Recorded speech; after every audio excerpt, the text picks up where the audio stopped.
Olá! Nessa nossa análise, vamos desvendar uma cadeia de eventos bem surpreendente. A ideia é entender como um conflito hipotético, lá em 2026, a milhares de quilômetros daqui, pode se conectar diretamente com a nossa economia e com a nossa política aqui no Brasil. Bora entender como isso acontece? A pergunta que não quer calar é essa, né? Como é que uma guerra, tão longe, mas tão longe mesmo, consegue de fato pesar no bolso na hora de abastecer o carro? É exatamente essa trajetória que a gente vai seguir agora, passo a passo. Então, o nosso roteiro é o seguinte. Primeiro, a gente vai ver o estopim de tudo. Depois, o impacto econômico direto. Na sequência, o desafio diplomático que isso cria para o Brasil. Aí, a gente mergulha em como isso divide a política por aqui. E, por fim, como tudo isso pode parar lá na urna da eleição presidencial. Vamos lá. Começando pelo princípio de tudo, o evento inicial, a faísca que começa todo esse efeito dominó. Imagina o cenário. Estados Unidos e Israel iniciam uma ofensiva militar juntos contra o Irã. E claro, o Irã não deixa barato. A resposta vem rápido, com ataques de retaliação a países aliados de Washington ali no Oriente Médio. Pronto. Essa é a primeira peça do dominó caindo. E agora a gente vai para o primeiro e mais imediato impacto aqui no Brasil. A primeira onda desse conflito, veja bem, não é militar, ela é econômica e atinge em cheio os mercados globais. A reação do Irã é muito estratégica e bem poderosa. Bloquear o Estreito de Hormuz. E por que isso é tão importante? Porque esse estreito é um verdadeiro gargalo. Pensa só, 20% de todo o petróleo consumido no mundo passa por ali. Bloquear essa passagem significa criar um susto, um choque imediato na oferta global de petróleo. Antes de tudo isso explodir, o preço do barril de petróleo Brent, que é a referência para o mundo todo, estava ali, na casa dos $80. Esse era o nosso ponto de partida. Com o bloqueio do estreito, a reação do mercado é, instantânea e bem drástica. O preço dispara, passa fácil da barreira dos $100. E o pessoal do mercado financeiro já prevê novas altas. É exatamente esse salto no preço que começa a bater aqui no Brasil. Aí o Ministério da Fazenda aqui no Brasil já começa a fazer as contas. Numa guerra prolongada, a inflação poderia subir mais de 0,5 ponto percentual. E o curioso é que o PIB, o Produto Interno Bruto, poderia até ter uma pequena alta.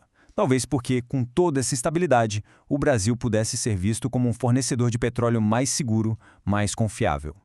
Então, o ponto central é entender essa cascata. É um efeito dominó.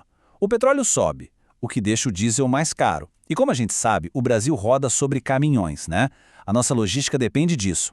Então, o frete fica mais caro e, no fim da linha, adivinha? Esse custo é repassado para quase tudo. Tudo que chega na nossa mesa e nas lojas.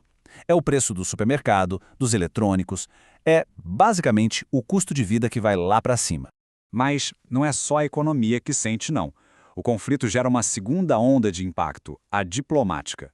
De repente o Brasil se vê num desafio enorme, precisando andar numa corda bamba porque tem laços importantes dos dois lados da briga. A posição oficial do Itamaraty, que é o nosso Ministério das Relações Exteriores, segue bem a tradição da diplomacia brasileira.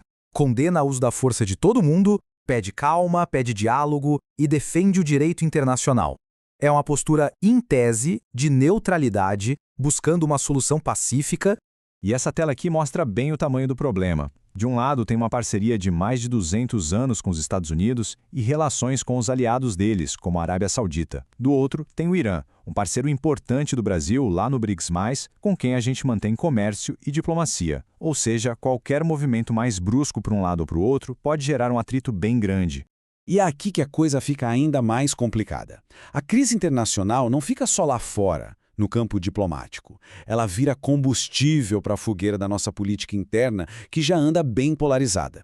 Para a gente entender a reação aqui dentro, a gente precisa de um pouco de contexto. Nos meses antes desse conflito hipotético, as críticas do presidente Lula a Israel em outra crise foram ficando cada vez mais fortes. Passou de genocídio para terrorismo e chegou ao ponto máximo com a comparação com o Holocausto. A reação de Israel foi duríssima, declarando o presidente brasileiro persona não grata, ou seja, uma pessoa que não é bem-vinda no país. Isso criou uma crise diplomática sem precedentes. A oposição política, claro, aproveita a situação na hora. A fala do líder do PL, Sóstenes Cavalcanti, tenta enquadrar a política externa do governo não como uma estratégia, mas como uma falha moral, quase uma aliança com o terrorismo. Do outro lado, a base do governo se defende. O líder do PT, Pedro Xay, argumenta que a postura do Brasil é, na verdade, uma defesa da paz, do diálogo, que seria a única forma de evitar mais sofrimento e mais instabilidade. São duas visões totalmente opostas. E assim a gente chega na última parte da nossa análise, onde todos esses fios, o econômico, o diplomático e o político, se amarram e apontam direto para a próxima eleição presidencial. A conexão aqui é bem direta. A pressão econômica, aquela que se sente na bomba de gasolina, no supermercado, começa a questionar o discurso do governo de que a economia está estável.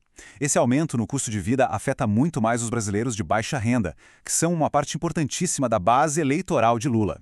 E para a oposição, bom, essa crise vira uma arma política poderosa, prontinha para ser usada na campanha de 2026.